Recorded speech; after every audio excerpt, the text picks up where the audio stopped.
Coming up, 2 men were arrested after 40 electronic gaming machines were seized in Wayne County.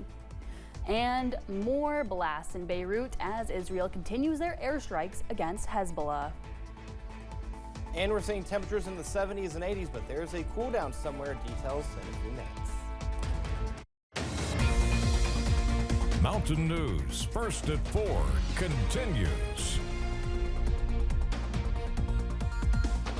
Good afternoon, I'm Amelia Lee. First at 4, 2 people were arrested and numerous gaming machines taken following an investigation into at least 4 businesses in southern Kentucky. Search warrants were issued at stores in Wayne County. Police say it comes as a result of a widespread investigation. WYMT's Phil Pendleton explains what police discovered and the charges people are facing. The investigation started at Bootlegger Wine and Spirits, also known as Crown Wine and Spirits, on Columbia Avenue. A search warrant was issued there and at 3 other places in Wayne County, and that resulted in the arrest of Jamin Patel and Abullah Reddy. Both are facing felony gambling-related charges. Chief Joey Hoover says the investigation started after complaints and some recent court cases, along with a letter from the Kentucky Attorney General dealing with machines of this matter. Whether the one game is legal or not, the issue for us is that these establishments were paying their customers for winnings, and that is illegal. That's a D felony, promoting the gambling. Police also say federal agencies were involved in the investigation, that the state alcohol beverage control agency is looking into complaints of marijuana being sold at several of the businesses. In Wayne County, Phil Pendleton, WYMT Mountain News. Police say they confiscated 54 gambling machines from the business.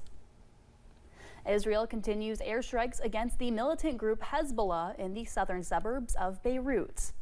Israel also bombed a road used by thousands of civilians trying to flee Lebanon. Israel says it had targeted the crossing because it was being used by Hezbollah to transport military equipment across the border. The overnight blast sent huge plumes of smoke and flames into the city and shook that city. A jury has convicted 3 former Memphis police officers in the 2023 fatal beating of Tyrie Nichols, but it was a mixed verdict. Tadarius Bean, Demetrius Haley, and Justin Smith were found guilty of obstruction by justice by witness tampering, but all 3 were acquitted of the harshest charges they faced: civil rights violations that could have resulted in life in prison. The judge ordered the men be taken into custody, and each still faces up to 20 years in prison. Nicholas's family is calling it a victory for Tyrie. I'm actually in shock right now because I still can't believe all this stuff is going on. But we're happy that they all have been convicted and they have been arrested. The verdict comes nearly 20 months after Nichols was killed. His death sparked national protest and calls for broad changes in policing. The men still face state and civil cases. Nichols' family is pushing for passage of the George Floyd Justice and Police Act, which now requires officers to step in and stop any excessive force used by other officers. Sean Diddy Combs' criminal sex trafficking case has been assigned to a new judge. A notice in the court docket indicates the federal case was reassigned. The case was first randomly assigned to Judge Andrew Carter, who denied Combs' bond and ordered him detained in jail while awaiting trial. Combs has appealed that decision. He has pleaded not guilty to the charges and is currently being held at the Metropolitan Detention Center in Brooklyn, New York. Prosecutors in Los Angeles say they are reviewing new evidence in the case of Eric and Lyle Menendez, who admitted to killing their parents in 1989. In court, they testified Jose and Kitty Menendez had subjected them to a lifetime of physical, emotional, and sexual abuse, and the boys killed them in self-defense. At the time of the trial, prosecutors said they were lying. We have been given a photocopy of a letter that allegedly was sent by one of the brothers to another family member talking about him being the victim of molestation. Attorneys for the brothers, who are now 53 and 56 years old, say the letter was recently found in storage and was written 8 months before the murders.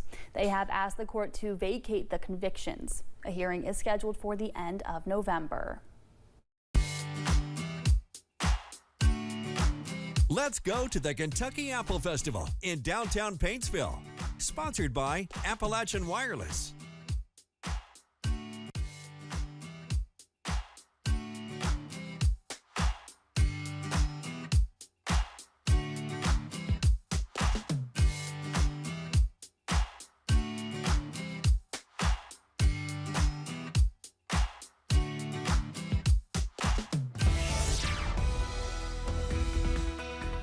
We're seeing a mixture of sun and clouds out there at this hour. Temperatures right now are in the upper 70s and low 80s. Take a look here at the scene in Pikeville. You can see a little bit of cloud cover out there. Otherwise, plenty of sunshine is in store at this hour.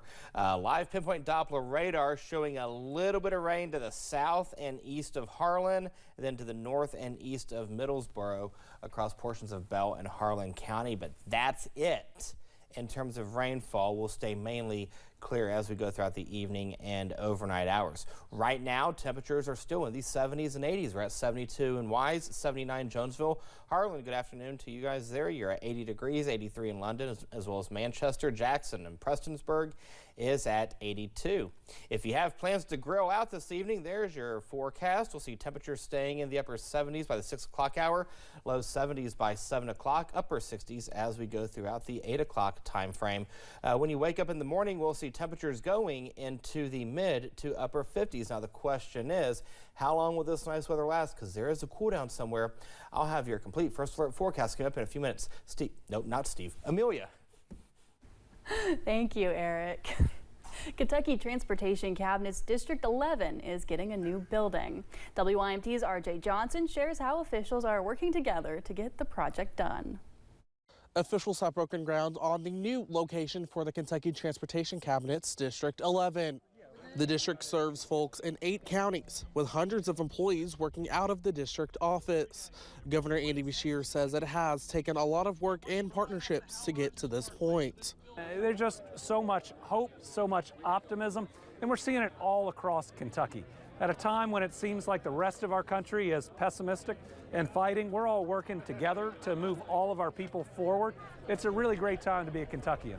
Beshear says this project is a more than $11 million investment, saying they hope to be open by 2026.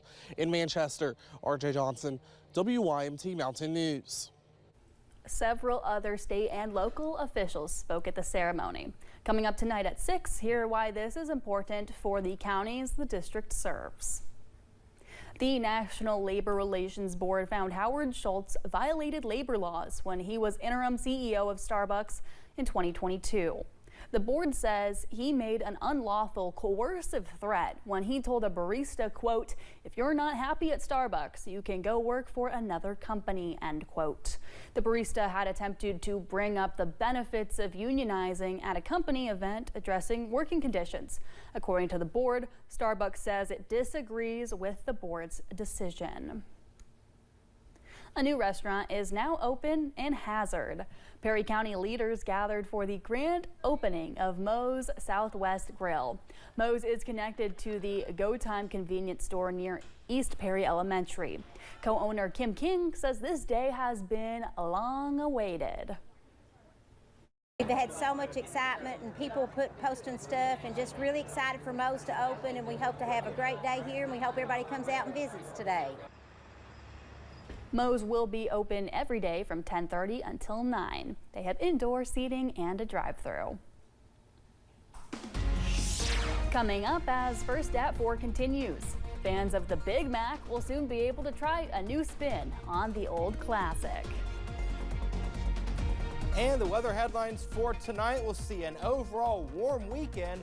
We are going to cool off, and then we're going to dry out. Details from the First Alert forecast in a few minutes. Stay with us.